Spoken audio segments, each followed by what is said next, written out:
Xin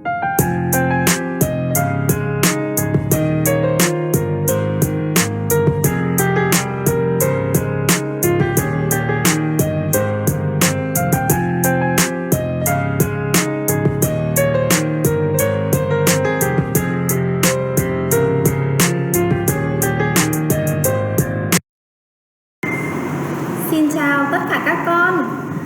Hôm nay cô và chúng mình sẽ cùng nhau đến với bài học mới. Bài học hôm nay cô Mai muốn dạy chúng mình đó là bài thơ Mưa Rơi, sáng tác của nhà thơ Minh Huệ. Bây giờ chúng mình hãy cùng nhau đến với bài thơ Mưa Rơi này nhé. Mưa rơi,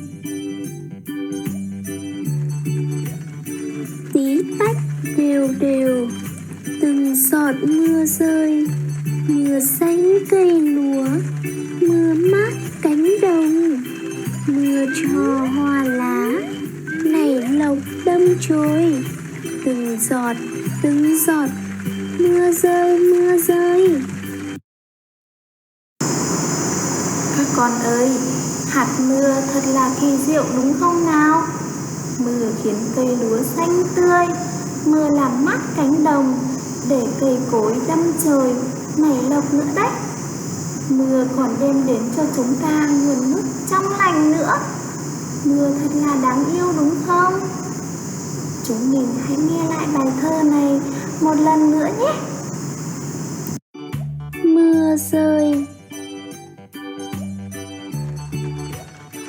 tí tách đều đều, từng giọt mưa rơi, mưa xanh cây lúa, mưa mát cánh đồng, mưa cho hoa lá nảy lộc đâm chồi, từng giọt mưa rơi.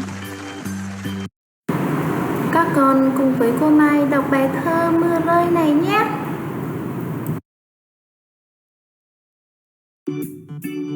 Mưa rơi, tí tách đều đều, từng giọt mưa rơi, mưa xanh cây lúa, mưa mát cánh đồng, mưa cho hoa lá nảy lộc đâm chồi, từng giọt mưa rơi. Chúng mình đọc lại một lượt nữa nào. Mưa rơi, tí tách đều đều, từng giọt mưa rơi, mưa xanh cây lúa, mưa mát cánh đồng, mưa cho hoa lá nảy lộc đâm chồi, từng giọt mưa rơi. Các con ơi, cô và chúng mình vừa đọc bài thơ gì đấy nhỉ? Nào, chúng mình hãy cùng suy nghĩ nhé. Bài thơ gì nào?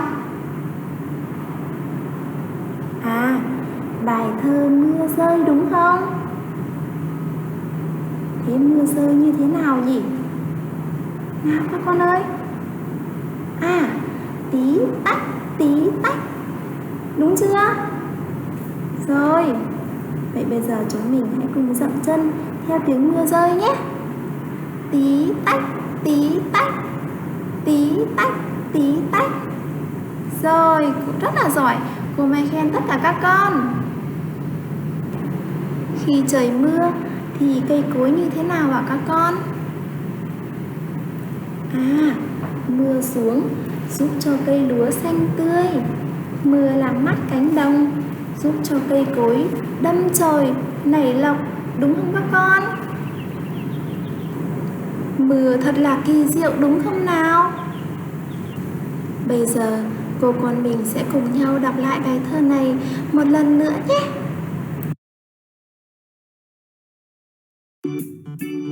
Mưa rơi,